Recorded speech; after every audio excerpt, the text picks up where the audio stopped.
Namaskaram, Sadhguru. Why are we so afraid of death?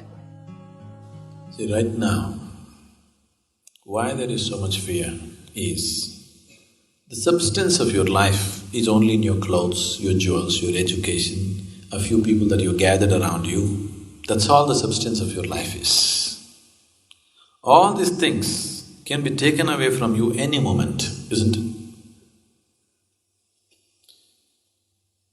This is the only thing which is giving you solidity. Yes? That little bit of education, your clothes, your jewels, your bank balance, a few people around you, this is all that is giving you some sense of solidity of being a being. This is not a being, this is a patch-up job. So, with such petty blocks, when you build a building, naturally you should be very worried when it'll collapse. Now, instead of using a stone block for this column, if I use the twig, definitely I'll be always worried when it'll collapse on my head, isn't it? Isn't it so? That's your worry, that's your fear, because you're trying to build your life with twigs, not with solid material, not with reality, with illusory things. Always you will live in fear, there is no other way to live. There is simply… if you're living in a house which is supported by twigs, being afraid that it'll collapse on your head is very natural, isn't it? That's all that's happened to you. It's time you bring something more substantial into your life. If you bring something more substantial, then suddenly you find, if you sit here, everything is fine. Life or death, still it is fine. That's how it'll be. A very beautiful story. Buddha, on the last day of his life, he always had a breakfast of rice gruel in the morning.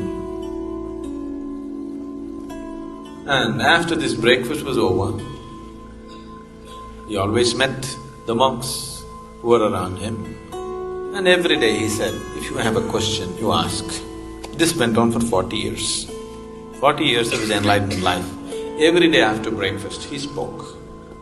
Whoever was there, 10 people, 10,000 people, whatever number, after breakfast, he always sat down and spoke. So on the last day of his life, he knows this is the last day. He had his rice gruel and he sat down and he said, today is the last day. If you have anything to ask, ask. So many of the monks started crying. I said, what are you crying? At least some other day if you were crying, it's okay. Today is the last day, don't waste the time because it's ticking away. Some other day you could cry and roll and you had time for all those things.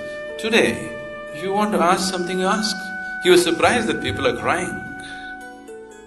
But Master, we have been with you for so long, you're leaving today and they're crying, nobody asking any questions.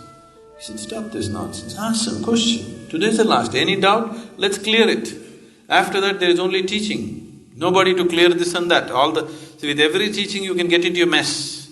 When the Master is alive, constantly is de-entangling you. Afterwards, no de-entangling, just sadhana is all that is there. So today is the last day, if you want to ask any questions, please ask. It's just a matter of fact about it. He's lived well. When death comes, he will die well. He's so certain that he'll die well. So, it's just another day. One day you took on the body, another day you walked about with the body, another day you leave the body. You make a big issue out of it, simply because you have a keyhole